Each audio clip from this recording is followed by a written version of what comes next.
So 5 years ago, I purchased my first investment property, and in the 5 years since, I have created various spreadsheets which I have been testing and tweaking, and some I don't use anymore, and some I've added. And anyway, at the moment, I'm happy with how it's working. I've got a good system set up. I can track how it's going, income and expenses over 10 years. I also have some other spreadsheets in here that I use as well, like how much the management fees are going to be costing depending on what rent I charge, if I want to refinance my loan, how much I need to sell it for to cover my costs, how much it's going to cost as like a forecast if I want to use it as like a feasibility process to buy another one. So I've got a whole bunch of spreadsheets in here. So if you have an investment property, these should help you.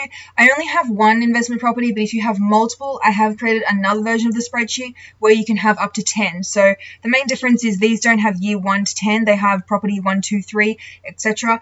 So you can compare how your entire portfolio is going. Maybe there's some that you need to renovate or sell or etc. So I'll give you a quick overview of that spreadsheet towards the end of this video, but let's just go through the one that I've designed if you have one property. So at the front here, we've got some instructions. You can read them, but basically I'm going to give you a more detailed overview of that in this video. So firstly here, I have a 10-year overview. So I've just put in some example figures in here so you can see what it looks like. I do have the blank version as well, so you'll receive the blank version and the example that I'm showing you in this video. If you did want to get a copy of these spreadsheets, the link will be down below. So you've got a nice fresh copy, which as you can see, there's no pie graph. So that's why I just entered in some numbers so we can see. So I've got a pie graph here that will show you your expenses and which are your big ticket items, and it's all color coded. So obviously interest is a big expense.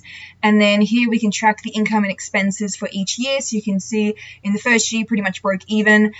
It's the same thing as what you see over here in the numbers, but I'm a visual person. So I just wanted it in like a visual chart as well as the numbers down the bottom here.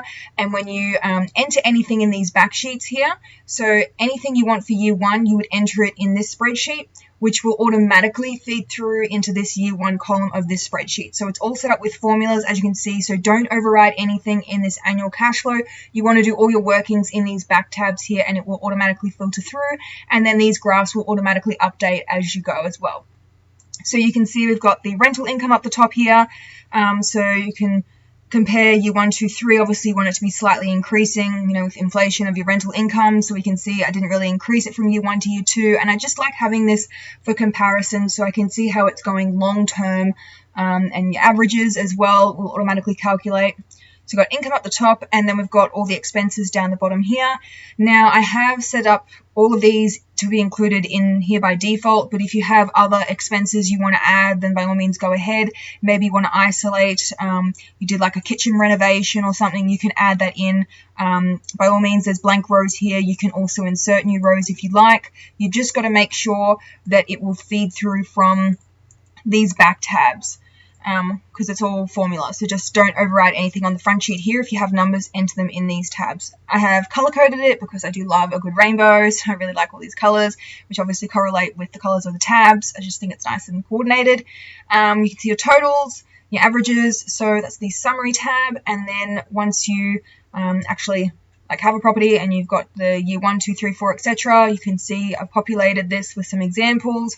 So, for example, the month of January was not a good month because that tends to be the month that most people would release. Well, I don't know what it is elsewhere, but in Australia, it's usually January or around mid-year. So those months, you might want to forecast that you're going to be expending a bit more. So you can see expenses were higher in that month. And you can see over time as well, the same sort of patterns happening. So just like having a look at this, being able to analyze the long-term bigger picture. For these, I just populate if it's like a forecast figure. So let's say I'm not up to year 4 yet. These are all my forecasts. I would have everything in red font at the start of the year. You can kind of know when your rates are due after you've held a property for a while. It tends to come in the bill at around the same time.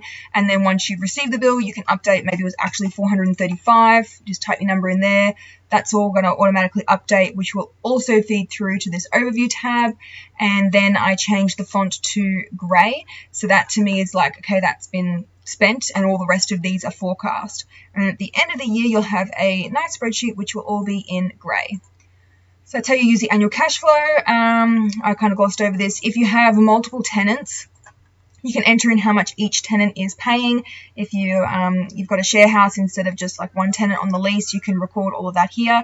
So I use a property manager, but if you wanted to rent them out yourself and the tenants were just paying you like rent directly, then this is quite handy up the top here to track making sure everyone's paying. So that just continues the whole way along. You can see I haven't entered anything in these tabs, so everything is blank. After that, we go into the rest of the spreadsheets. So these are a combination of, to me, like feasibility when you want to buy a property. So I would use this tab for. And then also you can do a forecast. Okay, how much do I think I'll be spending each year, and when do I think I'll be spending that, so you can do your own sort of cash flow and budget figures. So if you didn't want to do a 10-year forecast, you can just use this one here, which can be for any year. It's not linked to anything. So these 10 here are linked to the summary. This one is not linked to anything. So you can enter in what you think your figures are going to be. Same thing with income, expenses in here. This is where you can do your rental income forecast. So these are kind of the working sheets behind, so you're not just dumping a number in here and you haven't got any like supporting calculations for it. So we've got weeks 1 to 52. You can forecast when you're going to get rental income, or you can use this to track rental income you have actually received.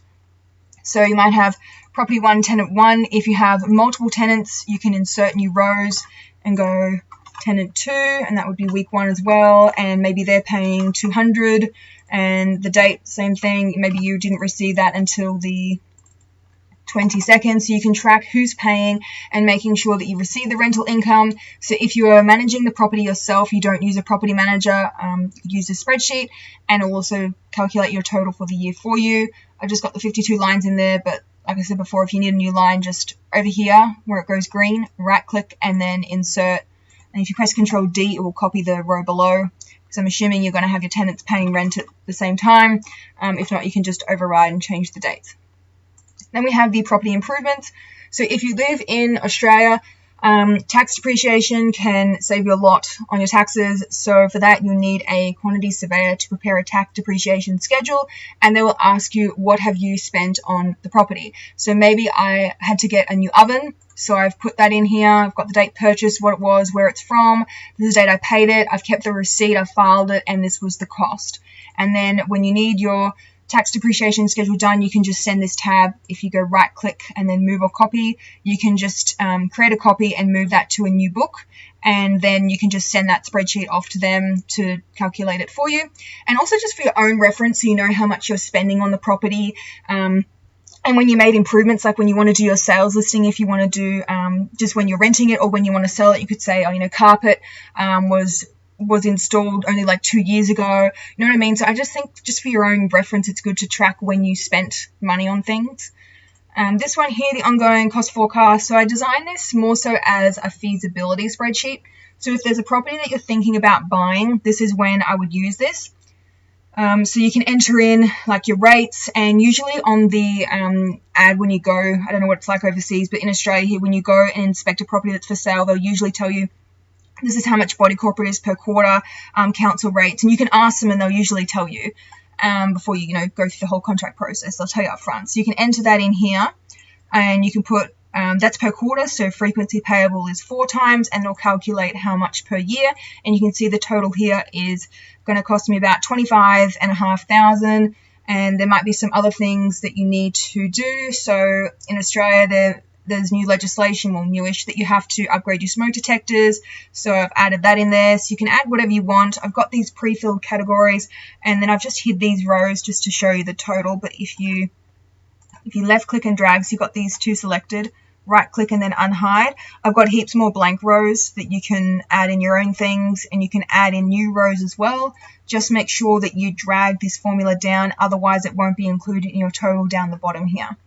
So if you've got something monthly, like your mortgage repayment, you can put 12. Otherwise, most things will be annual, like all of those, as you can see. So you can put some comments in there as well if you want to. So then you can see, is it actually feasible? If it's going to cost me 26 grand per year, but my rental income's only going to be like 20,000, maybe it's not feasible. So up to you. Just helps you when you actually list it all out and you realize how many expenses there really are in owning a property. Next one here, we have the upfront and the selling costs. So again, hypothetical numbers in here. So let's say you wanted something to be about $410,000 purchase price. You can enter in your loan interest rate. You can enter in your deposit. If you're eligible for any government grants, you can just type that in. Let's say you're eligible for like $20,000. It'll automatically update for you. Your rental income, which you've either forecast over here. If you're doing like a share house, I would use that. Otherwise, you can just go $450 a week times 52 weeks and that'll calculate it. Ongoing costs, which we did over here in this forecast. And I've actually linked that already for you. So if you don't want it to be linked, you just want to do some high level calc thing, you can override the formula and just type it in. But I've designed it specifically so that it will do it for you, because I do think it's essential that you actually go through the effort of listing everything out in detail so you are like super sure that your numbers are right. Then tax depreciation that I was talking about before. If you live in a country and they don't have that kind of system, you can just zero those out and you can see the potential tax deduction. Again, if you're in a country that's not applicable, just zero that out. I am in Australia, if you haven't picked up on my accent by now, and I've just put 32.5%. If you have a different tax rate, maybe you got like 45, you can just type that in and the formula will update.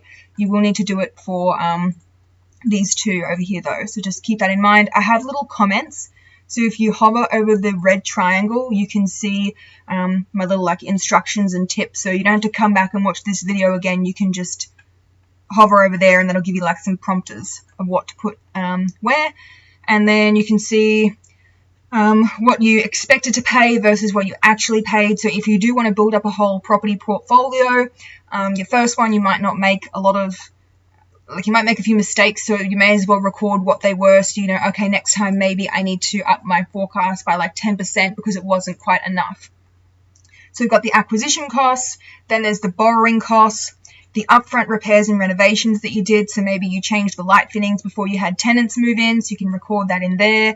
And then we've got the total upfront costs that you actually paid. So I've kind of designed this so you can calculate your capital gains tax. Again, that's an Australian thing, but it's just good no matter where you are to know, where you are in the world, to know how much you did spend upfront. So when you go to sell it, you can see if you're actually going to make a profit or not. So got the expected selling price. I have a little formula in there. You can read that. I've just gone, let's say you want to make 10% profit. So I've done times 1.1. But obviously you need to check with what the market is doing. It's just like a feasibility, just to give you some idea so you know, okay, should I consider selling, or is the market not moved enough, or I need to wait a bit longer, or just to help you in your decision making. And then I've got some expected selling costs as well. And again, you can add some new ones in down the bottom if you need them. So upfront and selling cost tab. Next one is the loan comparison, which I actually used recently to refinance my mortgage. So if I just show you quickly, we've got overview of the property, and I've designed this for one property, but if you had multiple, you can always just, you know, duplicate. So if you go move a copy, create a copy, and then you can do multiple scenarios, because I've done up to 3, but if you wanted to do like 6 different financiers that you're checking against, you can have a duplicate and then just do that as well, because this is up to 3 on this spreadsheet. So I've got what you're paying with your current lender and then some other banks. If you type it in up the top here, so let's just go bank, you can see that it'll automatically update all of the instances of it down below. And I have also color coded it because, again, I love colors and it looks nicer when it's color coded. Quickly see what's happening where. Then you can have the repayments. I just did an online repayments calculator to work those out. But if you type in the amount here in monthly, you can see this is all formula and it will automatically calculate the rest for you. So let's say it was $1,500. You can see that that's automatically updated those numbers for you. So you really only need the online calculator for this monthly repayments figure. And again, I've got some little prompters here as well. We've got the interest rate, we've got variable and then fixed. And then, so this is all together, like the fixed loan. That's for your variable. So you can test different scenarios of which way you should go. Maybe you want to do a split loan. So at the moment I have part of mine fixed, part of mine variable. Just to help you decide. We've got some upfront fees. So if you're going to refinance, what fees are the banks charging? Then you got the annual fees and any other sneaky fees they want to slip in there. Any extras. So this one has a credit card, one of those points earning credit cards. You might go, yep, I spend a fair bit. I've got all the family expenses on there, so that's worth it to me. Or you might go, no, it doesn't. I don't really care. So Just like to report any of those sort of little extras, extra repayments, all that kind of stuff in there. Any current promotions, so some of them have some cashback deals. And then refinance costs, so if you want to ditch your current lender, how much are they going to charge you? And then you can see down the bottom here, it will do a summary for you. So if I was to refinance, Ubank is going to be the cheapest. However, this one here, it might cost me a little bit, but then they've got a bigger cashback, so you can use that to help you decide where to put your loan. I'm just going to quickly run through this one, and then I'll show you the 10-year, and then we'll be finished. So the property management fees estimator, so in here I've got by default 7%. Let's say they want to charge you 8%. If you just type that in, press enter, and it will automatically calculate for you an estimate of how much you can expect to pay in management fees. Just note that this one does not take into account if you, for example, have 2 6-month lease in the year and you have to pay, advertising fees and their upfront reletting fee. This is like an estimate to help you. So it kind of feeds into this ongoing cost forecast where you can put it in here. As you can see, I put a little comment to refer you back. So it's all working together, all the different tabs. I've put it by default all the way up to $600 a week. If you had a higher amount, if you got some mansion you're charging $2,000 a week, it'll calculate that for you if you just type it in there. So that is the spreadsheet that I use if I want to do something in detail, all the detail down here if you're doing feasibility, if you only have one property. If you have multiple properties, then you would use this version, which is also available in my shop. I'll have the link down below.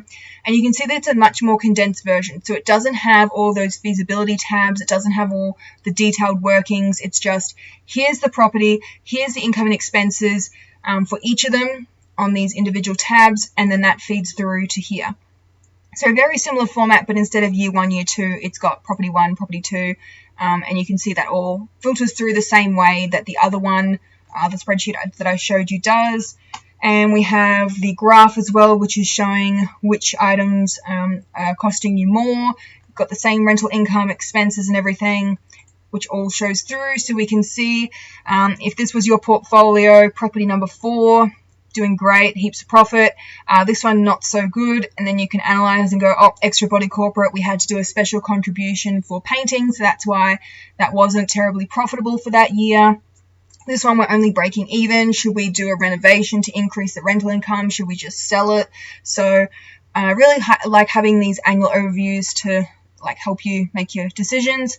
So that's really the only thing for the 10-year. It's got each of your properties and the summary. It just doesn't have the detail.